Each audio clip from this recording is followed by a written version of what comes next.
Hey guys. All right, part 2 on security around the house.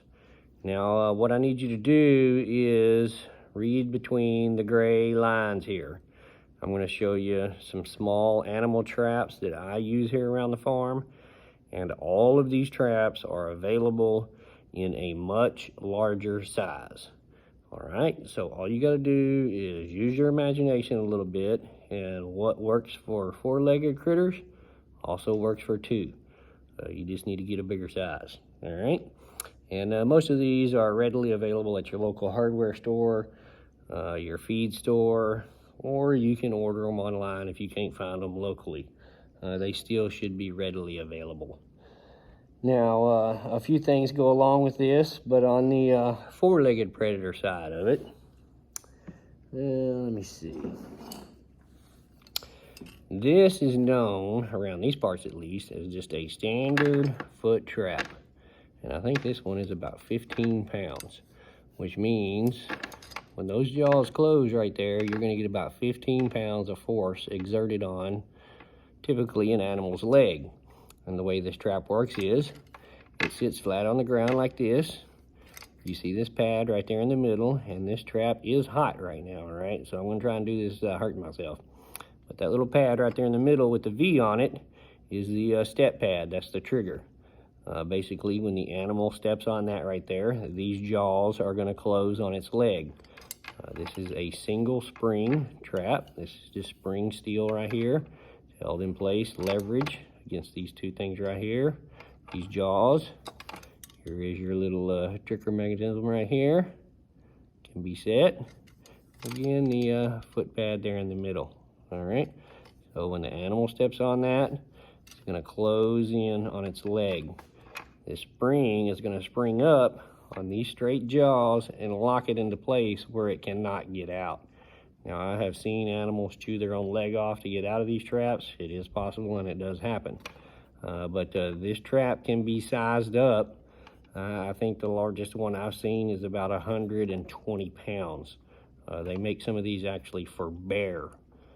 So again, put your imagination to use, and these are a good little security item to keep around right here. Generally for my preps, I go on rules of 3.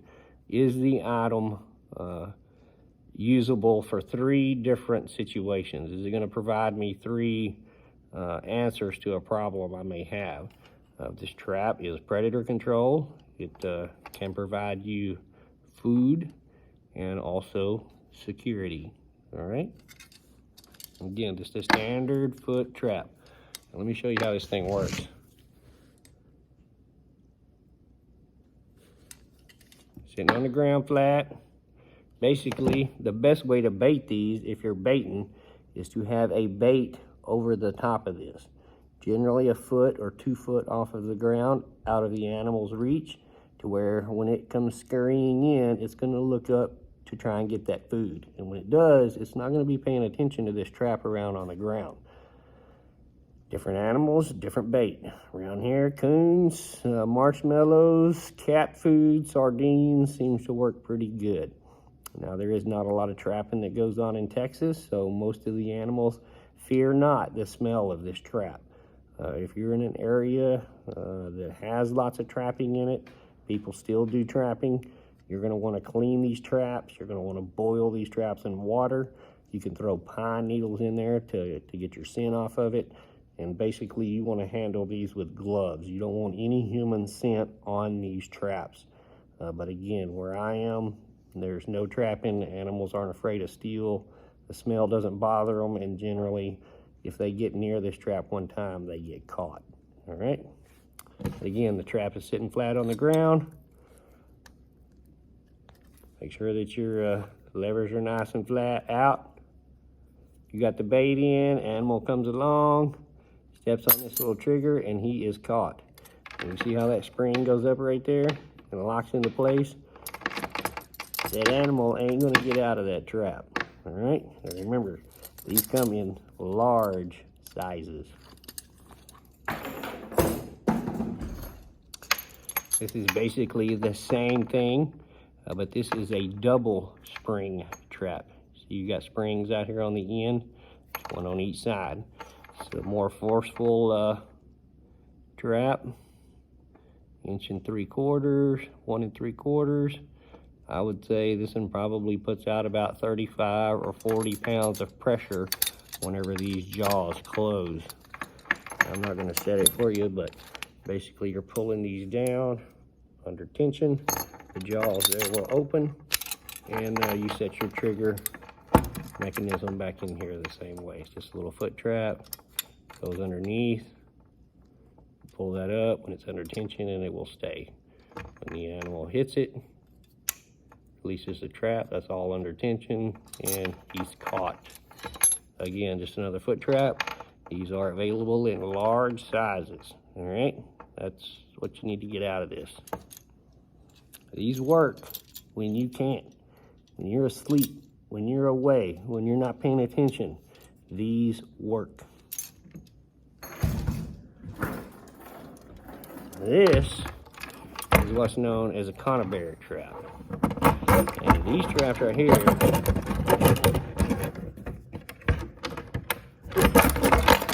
can get very, very dangerous, guys. All right, this is one of the most dangerous traps that I have. This one is a small one. You got about an 8-inch square here, and that's basically the trap. I'm not gonna set it. This is your tripwire right here. When everything's apart, it'll move out here to the middle.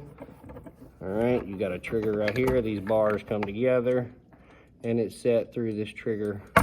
And this is the actual mechanism that the animal is going to trip whenever they set it off. I'm going to come through there and move this.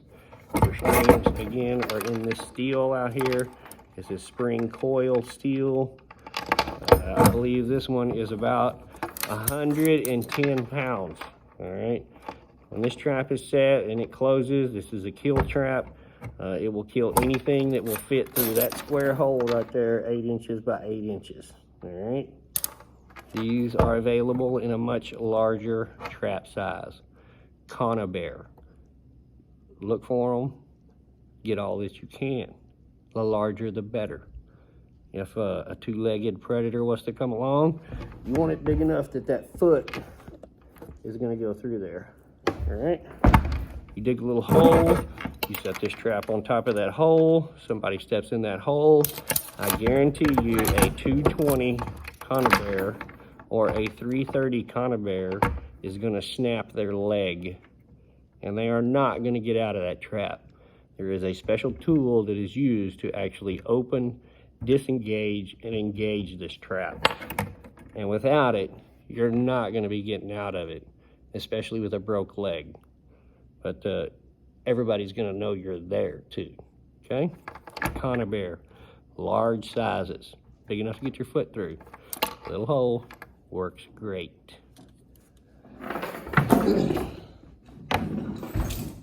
For all of you homestead guys that got animals running around during the day, you don't want to leave your trap set during the day.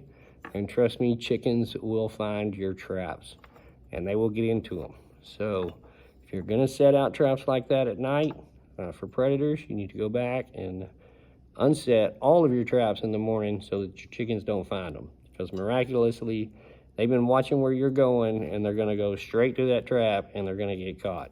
All right. This is what I call a barrel trap, or a coon trap, or a dog proof trap, chicken proof, pretty much most animal proof. Coons are one of the few animals that have an opposable thumb. So they have hands pretty much like ours, and that's why they tend to get into everything. So the best thing to do, again, a barrel trap is, I think, the real name for this. But again, it's spring loaded.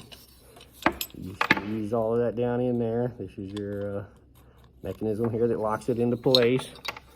Little trigger down in there. I know you're not going to be able to see down in that hole. The trigger is down in there. Basically what you do is stuff your bait or a marshmallow down in the bottom of that, underneath the trigger mechanism down in there. You cock it, set it, stake it in the ground, and whenever a coon comes along, he's going to smell the best bait being a marshmallow down inside of there, and he's going to stick his hand down in there to get it. And when he does, he's going to set off that mechanism. This wire is going to snap back, and his hand is going to be caught inside of that trap. Now this is good because chickens won't get in there, dogs won't get in there, kids won't get in there. It's a pretty safe trap for anything other than coons.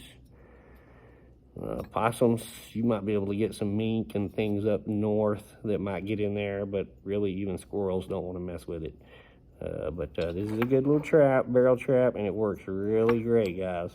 I have not seen these in a large size.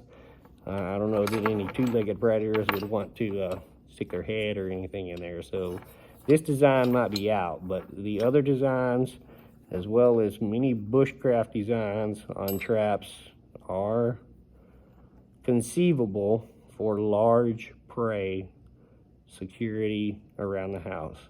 It's not deadly, but it would hurt somebody. So be very careful with what you do and how you use them.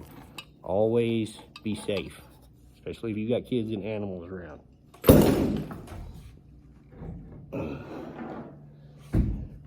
Last but not least,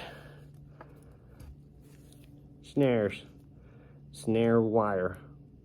Again, anything from bushcraft to weights, pulleys. Snares can be used to catch four-legged, two-legged, all kinds of things.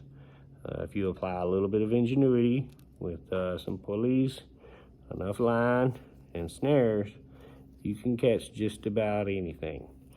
All right, so those are just a few ideas for your security around your property when you're not there or when you can't watch everything at one time, because you can't.